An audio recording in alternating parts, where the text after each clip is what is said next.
Hey everyone. So today you're going to be working on the part of our EdDrop project that is hatching a plan. So basically, you're coming up with a plan of what materials you're going to use. So by now, you should have done all of your pros and cons or your strengths and weaknesses for each of your three designs. Hopefully, looking at those strengths and those weaknesses, you've kind of narrowed it down to one particular design. And if you haven't yet, now is the time to do so. Once you have a favorite design that you've said, yep, these are the best strengths, these are the least impactful weaknesses, I'm going to go with this design. Then you're going to hatch a plan to come up with what materials you need in order to create that device. Again, we're not building yet. We will be building soon, but not yet. We first have to determine what materials are going to be necessary and then figure out if we come in underneath our 100 point maximum. Okay. So basically, for today, what you're going to be doing is coming up with a list, almost like a shopping list, of the materials that you plan on using, their point values, like how many points they're worth, the amount that you're going to use. Okay. Not just you're going to use cotton balls. You need to tell me specifically, I am going to use 8 cotton balls. And if they are, let's see, how much are they? How many points are they? 3 points each, 3 times 8, 24 points total. Okay. So that's pretty much what you're doing on this list is you're essentially coming up with a shopping list of what material you're going to use, the point value, how many you plan on using, and then the total points that they're worth. So I'll put in my example of cotton balls. So I just type in cotton balls. They are 3 points each. I'm going to be using 8 of them. So it's 24 total points for just the cotton balls. Then, let's say in your design, you want to use a piece of cardboard. Let's say you're going to build um, a box out of your cardboard. Now, again, it needs to be a pretty small box. You can't be using like an Amazon box and say, all right, it's 15 points. Honestly, you have to calculate the area that you're going to be using.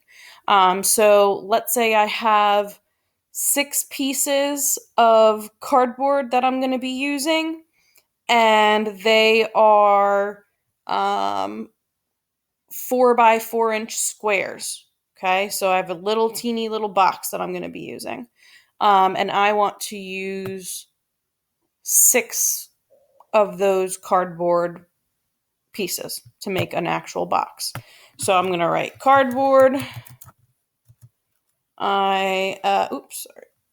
Cardboard.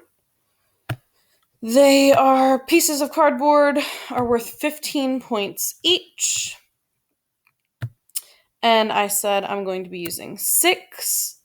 So that's going to be 30, 60, 90. Oh, hold on. So now I look and I realize that I'm already over budget. Okay. Because 90 plus 24 isn't going to cut it. So I may need to go back to my designs and realize, maybe this one isn't the best. Maybe I need to go with design number 2 instead of 3 or whatever you choose. So this is a good chance for you to fully understand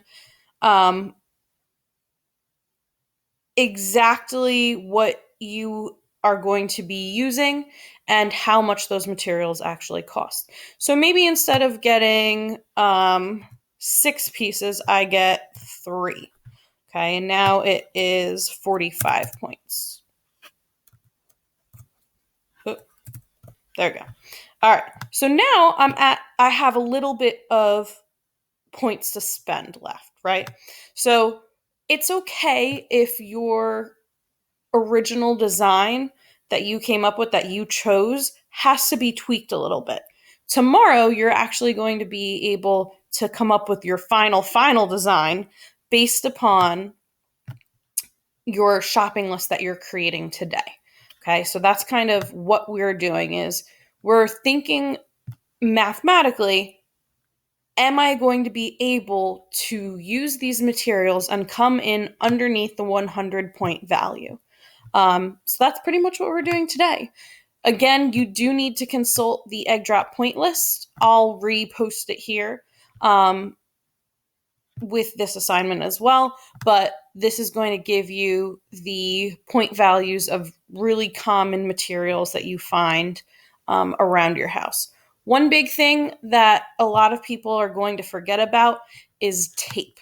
Okay, so 1 foot of tape is not that much as you think it is.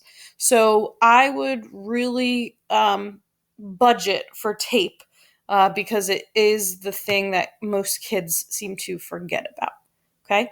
Um, Finally, don't forget to look at the off limit items. Those are definitely off limits.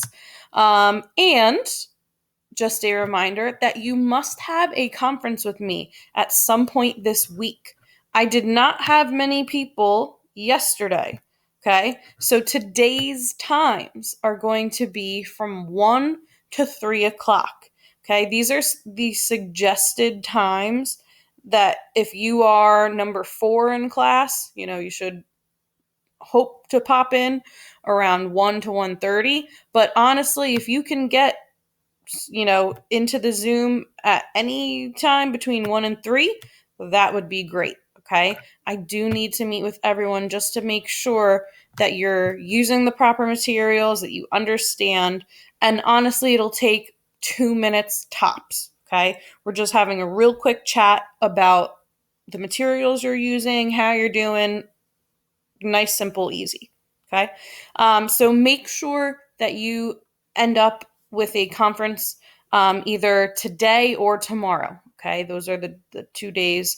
Here are the times that are posted. So if you can't make the afternoon today, you should be making the morning on Thursday. Okay. That is pretty much it for today. As usual, if you have a question on any part that we've worked on so far, if you're not sure about your materials, if you're not sure about what needs to be actually turned in today, which is hatching a plan, please reach out to me via private comment on Google Classroom. And that's about it. Okay. I look forward to seeing all of you at our conferences. Have a great time.